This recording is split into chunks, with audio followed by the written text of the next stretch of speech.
தூதர் அவங்களுடைய வாழ்க்கையை நீங்க பாத்தீங்கன்னா சின்ன சின்ன விஷயத்தை கூட ரசூல்லா என்ன செய்வாங்கன்னா அவங்களை சந்தோஷப்படுத்துற மாதிரியாவே செய்வாங்களாம். உதாரணத்துக்கு ரசூல்லா வந்து அவங்க நபியாக ஆனதே 40 வயசுல தான். 40 வயசுக்கு மேலதான் அவங்க நபித்துவத்தை சொல்றாங்க. 13 வருஷம் மக்கால வாழ்றாங்க. அதுக்கப்புறம் ஹிஜ்ரத்துக்கு போய் மதினால 10 வருஷம். மதினால ஒரு நிகழ்வு நடக்குது. ரசூல்லா பயணத்துக்கு போறாங்க. ஒரு பயணத்துக்கு போனாங்கன்னா யாராவது ஒரு மனைவி அழைச்சி கொண்டு போவாங்க. அப்படி போகும்போது இவங்களுடைய கழுத்து மாலை, ஆயிஷா ரலியல்லாஹு அன்ஹா அவங்களுடைய கழுத்து மாலை காணாம போயிருது. அப்ப எல்லாரையும் ரசூலா அந்த இடத்துல இருக்க வச்சுட்டு தேடுறாங்க. அப்ப ரசூலா என்ன செய்யறாங்கன்னா அவங்க மனைவி ஆயிஷா ரலியல்லாஹு அன்ஹா அவங்கள உட்கார வச்சுட்டு அவங்க மடியில படுத்திருக்கிறாங்க ரசூல்லா. இது எப்போ என்ன வயசு இல்ல, ரசூல்லாவுக்கு ஆல்ரெடி மக்கால இருக்கும் போதே 53 வயசு தாண்டிட்டு. அப்ப மதினால பல நாள் கழிச்சு தான் நடக்குது. எப்படி பார்த்தாலும் 55 தாண்டி தான் இருக்கும்.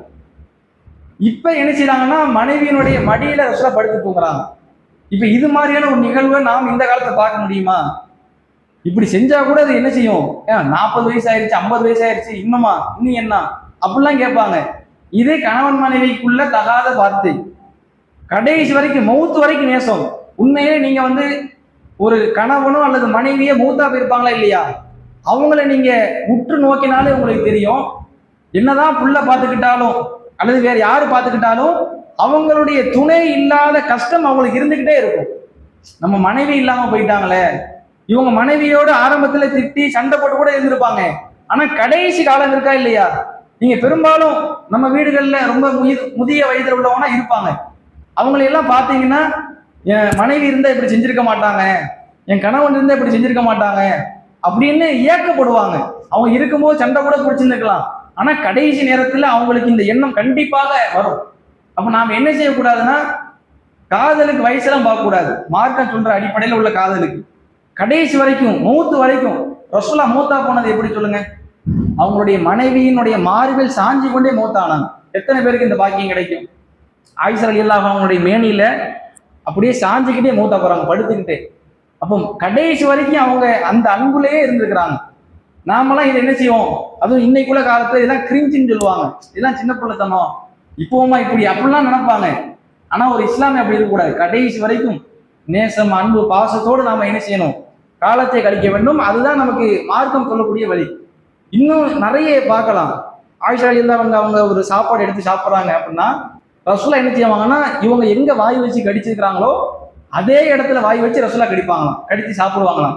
இது எல்லாமே எப்ப, எல்லாமே 50 வயசுக்கு மேல அவங்க எங்க சாப்பிட்றாங்கன்னு ரசூலா நோட் பண்ணியிருக்காங்க. இது வந்து மனைவிக்கு பிடிக்குங்கிறது அவங்களுக்கு தெரிஞ்சிருக்கு, மனைவி இதை ரசிப்பாங்கிறது அவங்களுக்கு தெரிஞ்சிருக்கு. அவங்க என்ன செய்யறாங்க, மனைவி எங்க வாய் வச்சு கடிக்கிறாங்களோ அதே இடத்துல இவங்க வாய் வச்சு சாப்பிடுவாங்க. மனைவி இவங்களும் ஒரே பாத்திரத்துல குளிப்பாங்க, ஒன்றாக குளிப்பாங்க. இன்னைக்கு அறிவியல் ரீதியா பார்க்கும்போது இஸ்லாம் என்னெல்லாம் சொல்லுதோ அதையெல்லாம் இன்னைக்கு அறிவியல் என்று சொல்லி கொண்டிருக்கிறாங்க. ரசூல்லா இதை 1400 ஆண்டுகளுக்கு முன்பாக ரசூல்லா இது எல்லாமே செஞ்சது 50 வயசுக்கு மேல.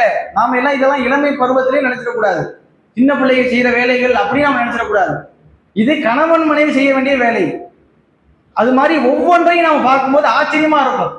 அப்ப அப்படிப்பட்ட அந்த உறவை, உன்னதமான உறவை கேலி கூத்தாக இன்னைக்கு நாம ஒரு கணவன் மனைவி பார்த்தோம்னா அவ்வளவு மோசமான ஒரு நிலையா தான் இருக்கு.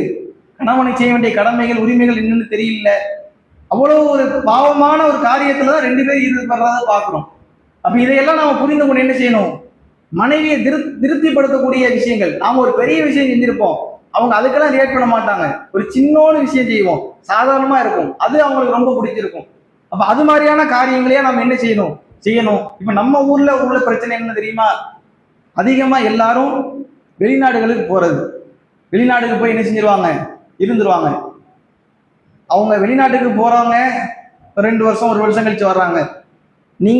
நீங்களே யோசிச்சு பாருங்க, அல்லது அது மாதிரியே போனவங்களுடைய வாழ்க்கை எல்லாத்தையும் எடுத்து பாருங்க. என்னதான் அவங்க வெளிநாடுகள்ல காசு பணத்தை சம்பாதிச்சு நல்ல ஒரு வசதி வாய்ப்புல இருந்தாலும் கூட என்னைக்காவது ஒரு நாள் அல்லது ஏதோ ஒரு தருணத்துல நம்ம ஊரோடய இருந்திருக்கலாமோ, நம்ம மனைவியோட இருந்திருக்கலாமோ, நாம காலத்தை கொஞ்சம் வேஸ்ட் பண்ணிட்டோம், நம்ம மனைவியோட சந்தோஷமா இல்லாம விட்டுட்டோம், அவங்களை செய்ய வேண்டிய உரிமைகளை கடமைகளை செய்யாம விட்டுட்டோம் என்ற ஒரு வருத்தம் அவங்களுக்கு ஏற்படும். பெரும்பாலும் நீங்க ஏதோ ஒரு தருணத்துல இப்படி இருக்க, ரொம்ப கஷ்டமா இருக்க என்று அவங்களுடைய உள்ளத்தை ஏற்படுறதை பார்க்க முடியும். அப்ப நீங்க அந்த ஒரு சூழலுக்கு கட்டாயத்துக்கு தள்ளாதீங்க. இந்த ஊர்ல அந்த பிரச்சனை நிறைய இருக்கு. என்ன கல்யாணம் முடிச்சாலே ஒரு டிமாண்டு, வெளிநாட்டுக்கு போகணும், துபாய்க்கு போகணும், கூட்டிட்டு போகணும், அல்லது நீங்களாவது போய் சம்பாதிக்கணும், இப்படின்னு ஒரு டிமாண்ட் வைக்கிறாங்க. பொருளாதாரத்தை தேடி நாம போகலாம். அதுக்காக வேண்டி நீண்ட நாள் இப்படி பிரிஞ்சிருக்கும் போது இளமையில நாம வாழ்க்கையை காலத்தை தவற விட்டுருமோ அப்படின்னா அதுக்கப்புறம் அது நமக்கு திரும்பி கிடைக்கவே கிடைக்காது. அதனால நாம முடிஞ்ச அளவுக்கு நம்ம போகும்போது கூட்டிட்டு போறது ஒண்ணு, முடிஞ்ச அளவுக்கு அதையெல்லாம் ஏதோ ஒரு வகையில நம்ம மேட்ச் பண்ற வகையில அதை தவிர்க்கிறதுக்கோ அல்லது வேற வகையில பொருளாதாரத்தை ஈட்டுறதுக்கோ அல்லது போகும்போது இணைந்து இருப்பதற்குரிய காரியத்திலேயோ ஏதோ ஒரு வகையில நாம அதை செய்யணும். இல்லை என்றால் கடைசி காலத்துல அதை பத்தி நாம யோசிச்சு வருத்தப்பட்டு கவலைப்படக்கூடிய ஒரு நிலை ஏற்படும். இதை நாம யதார்த்தமாக பார்க்கலாம். அப்ப அதனால நாம முடிஞ்ச அளவுக்கு ஒரு மனைவியை சந்தோஷப்படுத்துற மாதிரியா, அதே போல மனைவி கணவனை சந்தோஷப்படுத்துற மாதிரியா, இது மாதிரி நாம ஒருவருக்கு ஒருவர் விட்டு கொடுத்து பரஸ்பரத்தோடு வாழும்போது கண்டிப்பா நமக்குள்ள அன்பு அதிகரிக்கும். அல்லாஹ்வுடைய சொல்றாங்க, ஒரு மனிதன் விட்டு கொடுப்பதால் அவருக்கு ஒருபோதும் அல்ல இழிவை ஏற்படுத்துவதில்லை, அவருக்கு கண்ணியத்தை தான் அல்ல ஏற்படுத்துறான். விட்டு கொடுக்கறதுனால கண்ணியம் தான். நம்ம யார்கிட்ட விட்டு கொடுக்குறோம்? நம்ம மனைவிட்ட, நம்ம கணவன்கிட்ட தானே. நமக்கானவங்க, நம்முடைய வாழ்வு, நம்முடைய கனவுகள், நம்முடைய எல்லாத்தையும் அவங்களுடைய கண்ணின் மூலமாக நம்ம பார்க்க போறோம். அப்ப அப்படிப்பட்டவங்கள்ட்ட விட்டு கொடுக்கறது ஒன்றும் தப்பு இல்லையே. அப்ப இது போன்ற ஒரு வாழ்வை நாம் அமைத்துக் கொள்ளும் போது அது கண்டிப்பாக நமக்கு பயனுள்ளதாக இருக்கும்.